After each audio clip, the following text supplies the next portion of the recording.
Welcome to the Wickedly Smart Women podcast, featuring stellar conversations with emerging and established wickedly smart women. Thanks for joining us today as we celebrate the wickedly smart women who are committed, care deeply, and have the courage to take action and create change all around the world. Now here's your host, Emerald Greenforest. Welcome to another episode of the Wickedly Smart Women podcast, where we celebrate wickedly smart women and provide our listeners with a wealth of wisdom, along with immediately actionable steps to be smarter, spunkier, and more successful in their impact and their leadership. This is your host, Emerald Greenforest, and today we welcome our special guest, Ashley Rainsbarger. Ashley is a mindset coach and quantum healer. She helps coaches and other service-driven entrepreneurs to heal their fear of visibility so that they can create and better serve more clients. And I had the pleasure of connecting with Ashley originally on Facebook in a group called Women Helping Women, which has about 285,000 people who are members in there. So we found one another amongst 285,000 people, and that alone is probably a miracle. So I'm so excited to have you here on the show today, Ashley. Welcome to Wickedly Smart Women. Thank you so much, Emerald. I am honored to be here. I appreciate it.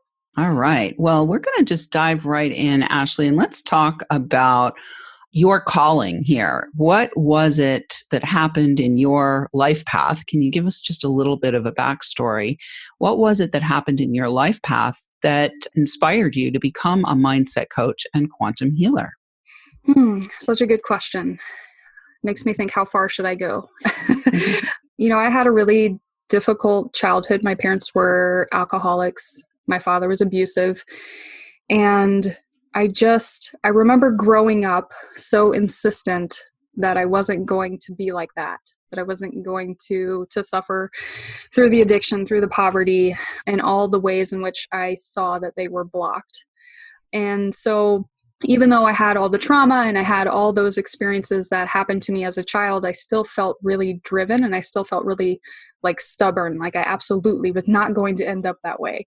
And so the answer to me back then was really education. I'm going to make sure that I graduate high school, which most people didn't. My parents didn't. I wanted to go to college and I graduated with my bachelor's and eventually I got my master's. So I still was able to achieve a lot, even though I had a lot of emotional pain. And I worked a lot of jobs. I worked in corporate, and then eventually I did become a teacher, and that was better because I felt like I had more of a purpose. But I wasn't satisfied. I felt like I wasn't doing enough, or like I wasn't making an impact in the way that I wanted to make an impact. And I didn't really know what that meant or what that looked like, but I knew that I wasn't living it. And I remember because I would drive to work and I would cry. And I remember driving to my teaching job and I had a free trial on Audible, which is that app where you listen to books. And I was like, well, I'm just going to download a book. I'll find some kind of personal development book and maybe it'll have the answer to my life and, and maybe I'll feel better, And it was Jen Sincero's You Are a Badass. And I just remember listening to that book and feeling like, you know what? The only reason I'm not living life exactly the way that I want to is because I'm not allowing it, because I'm not making the decision to do it, and then I'm not taking the actions necessary to create it.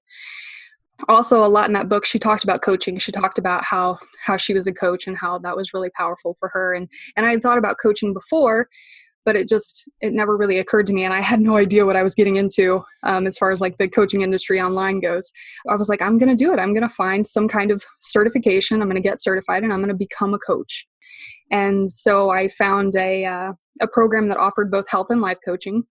And I was really drawn to more the life coaching. I didn't, when I pictured a health coach, I pictured somebody who was, really skinny and ate really well and ran and, those kinds of things that I was not and did not do. But they offered a double certification. I was like, well, I could be healthier. So I'll do that.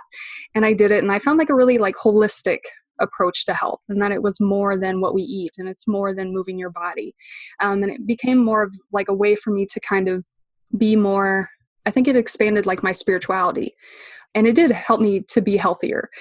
So what I did is I did start health coaching, and I started to coach women around their emotional eating, their relationship with food. And doing that for a while, what I really found was I was mindset coaching. I was mindset coaching them on the way that they thought about the food and how that related to the way that they thought about themselves. And so it just occurred to me not too long after that I would really love to be of service to people who were like me and had a deep desire to serve other people. For me, that meant entrepreneurs. I guess the rest is history. I decided that that's the kind of person that I wanted to serve. And so ever since then, I've been serving those kinds of people and helping them to bring awareness to their thoughts so they can actually change the results that they get in their business. Beautiful. Well, what I hear in your story is a similar story that I hear from a lot of people that I have on this show, which is, there's trauma. And then out of the trauma comes the call. And then out of the call, there's this evolutionary journey that, it starts in one place and sometimes ends up in another place. So I'd love to talk to you about, what is it that made you choose specifically visibility as an area where you wanted to help and work with entrepreneurs? Because, obviously there are so many places that entrepreneurs can use support and help. Why visibility? What was it about that? Is there something in your own story around visibility? Or, if you could give us a little bit more of an insight into why you specifically chose to focus on helping entrepreneurs in that particular area. Yeah, definitely. So the actual specification or the clarity for me around I actually help them with visibility was actually kind of a more recent thing for me. And it's what I've been helping them with all along. It's what all my testimonials are about. And I just had never realized before. It's so funny. I never realized before that with my clients, all the fear comes down to, I'm afraid to be myself. I'm afraid to be myself when I go live. I'm afraid to be myself in a post. I'm afraid to be myself with my clients. I'm afraid to tell the truth. And it all comes down to just that fear of being seen. And yes, that is like a newbie problem, right? But it's also a problem as you experience different levels of success in your business. I've had clients who do make more money, who are more successful. And then, it kind of becomes a fear of asking for help, a fear of losing it all. And I realized I had kind of this epiphany that it all comes down to a fear of being fully yourself. Did that answer your question? Yeah, totally. So one thing I want to talk to you about also is, you went from being in a corporate environment to stepping into the coaching world. And some people do a giant leap. I did a giant leap. I left the real estate business back in 2002 at the end of a 20-year career after I finished building 51 single-family houses, 56 apartments in an office building, and had a spiritual awakening. I literally just jumped right off the edge because I knew I couldn't stay for another minute, and have been kind of flying with my angel wings ever since in a variety of evolutions in my own business. But what I'd love to hear from you, because some people take leaps like I did, and other people have stepping stones. Sometimes they build bridges. So when you transited out of your teaching career, out of the corporate realm, was it a leap where you just said, I have to leave, I can't stand it another minute? Or did you build stepping stones, and were you doing kind of this on the side until it started to blossom for you? Yeah, for me, it was really a leap too. I wasn't making as much money as I was making teaching, and I had no prior business experience.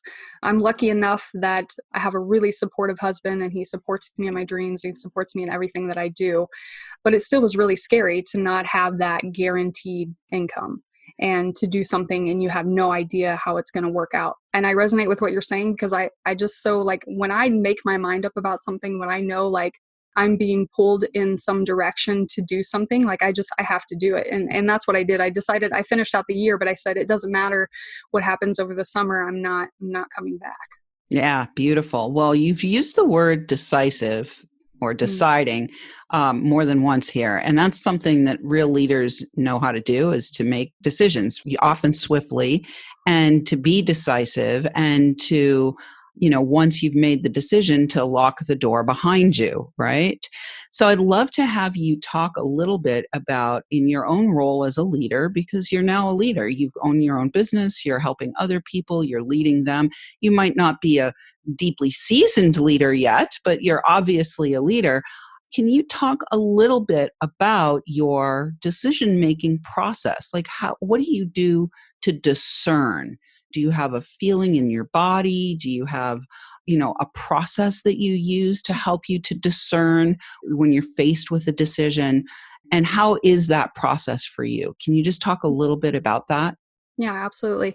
A lot of people are really logical thinkers, and they would use the part of their brain that makes really logical decisions, and they would weigh the pros and the cons. And the one thing that I have learned is so important, and that I tell my clients is so important, is the advantage is having trust in yourself. That is the advantage that everybody is truly looking for. And so I rely heavily on that trust and that intuition that I have within myself. And so my decision-making process is probably really, really simple. I just, I get quiet, I sit with myself, I clear my energy, and then I focus on what is the thing, what's the thing that I'm deciding right now? What is it that I want? And I listen to my body. I listen to, am I feeling really, really excited? Am I feeling really scared? And where is that coming from and why?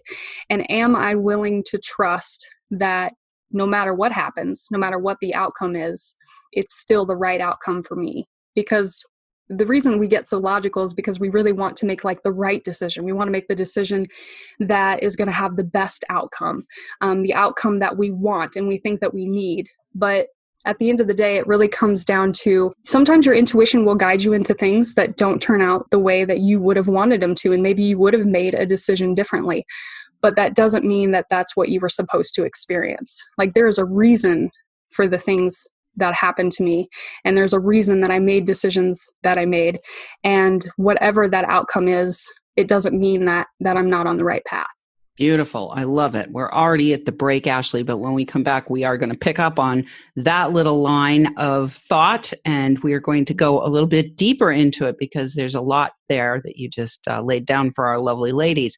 Right now, though, Wickedly Smart Women, we are so excited to share with you that we have now come up on 27 countries that are listening to us.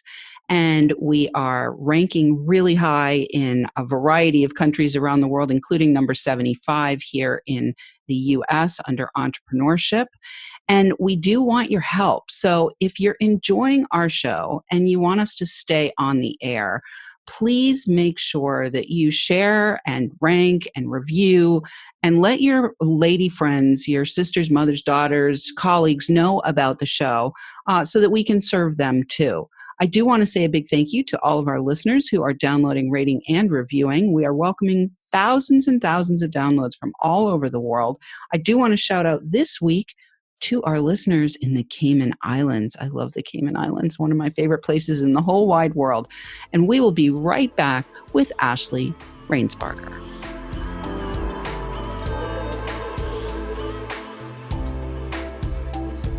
The Wickedly Smart Women podcast is brought to you by the Creative Age Consulting Group. Women, are you ready for a big revenue breakthrough so you can stop working like a man and being paid like a woman? Are you ready to take the leap and go deep to claim your value and convert your wisdom to wealth? Is now the time to fulfill your mission and change the world?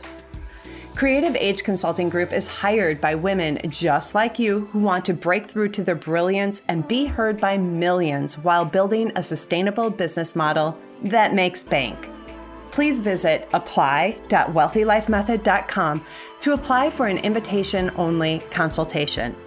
If you have been inspired to receive support in welcoming wealth by making your most heartfelt contribution to the world, be sure to apply for a consultation today. Once again, that is apply.wealthylifemethod.com or click in the link in the show notes to access the application.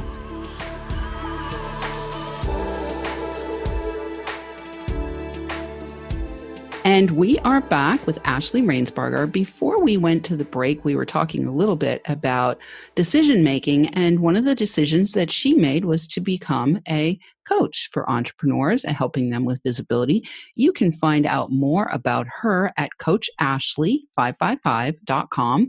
We will have that information in the show notes for you. So, Ashley, before we went to the break, you were talking about the right outcome for me. And I was really interested in finding out from you whether you have ever had an experience where you followed your intuition and it turned into a mess, and how you kind of coached yourself through that. And also how you help your clients to trust their intuition, even if they come back to you and say, well, that didn't turn out the way I thought it would. Yes, absolutely. It's definitely happened, I think, on multiple occasions, and one definitely recently. I think that when you find yourself like in that situation, what I often do is ask myself, okay, why was it that I decided to make this decision? What was it that I wanted? And where did my decision come from? Was I really listening to my intuition, or was I listening to my fear? And either way, it doesn't really matter, because now we're already like involved in the situation.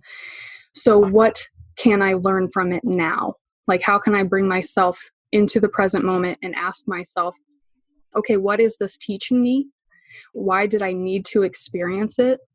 What can I allow myself to take from it? What can I allow myself to gain from it? Because just because it was an experience that you feel like, didn't work out the way that you wanted it to, it doesn't mean that it doesn't have some kind of value. And so when I'm coaching my clients, I would ask them the same questions. I would ask them, why did you make this decision in the first place? What part of you wanted what you thought the outcome would be? And even though this is happening, why might it actually be a good thing? Beautiful. I love the reframe. So I want to jump in a little bit to visibility and see if you can give some immediately actionable steps to our listeners around the world about how they can, really shift some things for themselves, maybe one or two tips that you can offer so they can shift some things for themselves so that they become more visible or have greater ease in stepping into a more visible leadership role, a more visible role as an entrepreneur, a more visible role as a leader and a guide for other people. Yeah, I would say to, number one, create a minimum commitment. It's so hard, especially if you don't have support and you're in the online space and you see all this marketing and you see all these shiny objects and you see everybody doing all the things, and all you can do is think about how you're not good enough, how you're not doing the things that everybody else is doing. And so bring it back to a space of, what am I capable of right now? What feels really good to me right now? What are the things that I want to be doing, I need to be doing, because I know that it is really good for my business. So maybe that's going live once a week, or if you're not brave enough to go live yet, then you're just posting. You have a certain posting schedule that you keep every week, or you have a schedule for your group, or you're reaching out to potential clients and having conversations. And that is the second really important point, is when it comes down to it, like, a successful business is created through building relationships. It's not just what you do and that you're checking off all the boxes and that you're doing the lives and posting the content and all that stuff, working on your website and working on your one-liner. It is about truly showing up because you care and because you have a deep desire to help people in the way that you want to help them. And so make those relationships a priority. The to-do list should come last. Build relationships with the people you're doing podcasts with. Build relationships with potential clients and with other entrepreneurs who are doing the same thing. Reach out and every day just show up and ask yourself, how can I serve today? How can I show up today? Because visibility is not just about putting yourself out there. It's about giving value. And the only real way to give that value is through those one-to-one relationships. And that is not only going to help you grow your business, it's going to help you grow as a person. Yeah, beautiful. I love that. One of the things that can be confusing for people, I think, especially as they step into the role of an entrepreneur, and in particular in the internet space, is it is noisy. It is flashy. There is a lot of, just a lot to navigate through for most people. And it is those real relationships that ultimately end up being the most fruitful. I totally agree with you on that. The other thing that I heard you say, and I just want to underscore it for our listeners, is, there's a difference between just checking off the boxes and actually creating value and Yes. and creating the relationships that are going to be fruitful over the long term rather than the short term hit. And, I think one thing that I've always done with my own business, and I highly recommend for others, is to be less interested in the vanity metrics and more interested in what the numbers are in your bank account and what the success stories are that you are generating with the people that you are working with. So what I'd love to ask you now, Ashley, is I'd love to have you talk a little bit about the challenge that can sometimes happen when we're working within this space of trying to put ourselves out there, trying to be visible, knowing at an intellectual level that it makes sense to be visible, but also having this fear that if you put too much time and energy into trying to be in all the places, that you're going to exhaust yourself. I love that you brought this idea of just do what you're capable of doing right now. And yet, for some people, they can get really trapped in a mindset that says, well, I can only do this, but I want to go here to this next level. And I know in order to do that, I need to do something else. Do you help them to kind of let go of some of the things that they're doing now if they are ready to go to the next level? Just talk a little bit about some of the challenges that you've had for yourself or you've seen your clients have in this area. Yeah, absolutely. So this is why the actual healing aspect is really important. So it's not just that I help my clients by, okay, I'm going to make you go live and you have to do this and this and this week. This is about the inner work. And what people don't totally realize is that the inner work is, you could say just as important, but I would say more important than all the external things that you're doing to create success in your business. And so if you're finding it hard to commit to that inner work, to commit to that healing, whatever that means for you, then it's probably because of things that you have experienced in your past and relationships that you've had and how that has affected your mindset and your belief system. So it's really important that I walk through a process with my clients where they get really clear around exactly what it is that they want and why that's so important. They get really clear about, okay, so how am I keeping myself from actually accomplishing that, achieving that? Because if you don't have what you want, the only reason is because you haven't decided that you want to take the action to get there. And after you have that awareness, what is the action? What is it that I do want to be doing for myself? Not only the strategic stuff, but what is the healing that I need to do? What is that energetic action that I need to take, the commitment that I need to make to myself? And really also the trust. How can I build that trust in myself to create the thing that I want to create? Because that's all it is. It's a lack of trust in yourself. And it's a lack of trust in your higher power to support that and that you deserve to have that thing, right? Mm. So did that answer your question? I'm trying to remember. Yeah, you did great. You did great. No worries. And I love that you bring in the healing piece because the inner work, whether you call it healing or whether you call it belief change or thought change or quantum healing or whatever it is that you call it. I use my own wealthy life method when I work with people and take them through a process to help them get into the core of who they are, because it's out of you that whatever you're building is getting built. So I believe it's actually 90% is below the surface and the other 10% is above the surface. And when people have that ratio upside down, where they're spending 90% of their time on the tactics and the strategies and the spreadsheets and the clicks and all of that stuff, ultimately it's a rare occasion where those businesses really are successful. And ultimately in the long run, it's doing the inner work that makes all the difference in the world. So we are already at the end, Ashley, but I want to thank you for being here and appreciate you bringing your presence and your message to our listeners, our wickedly smart women all over the world. And hopefully they've been inspired by what you had to say. Please definitely look at coachashley555.com, which we will have in the show notes for you. And listeners, we do love feedback. Please let us know what you thought of today's show by calling into our listener line at 540-402-0043, extension 4343. We'll have that in the show notes as well. Or you can send in questions or guest suggestions to listeners at wickedlysmartwomen.com. We might even give you a shout out on the show. Thanks for tuning in. Keep your ears open, and remember, you are a wonderful woman. Thanks for tuning in, downloading, and listening. Be sure to review and rate Wickedly Smart Women on Apple Podcasts and share with other women who can benefit from today's episode. Wickedly Smart Women is the premier podcast series for informing, activating, and inspiring the leader who carries profound wisdom and knows that now is the time to welcome wealth. We welcome your feedback and guest suggestions and invite you to subscribe to our mailing list to be notified of each episode at wickedlysmartwomen.com.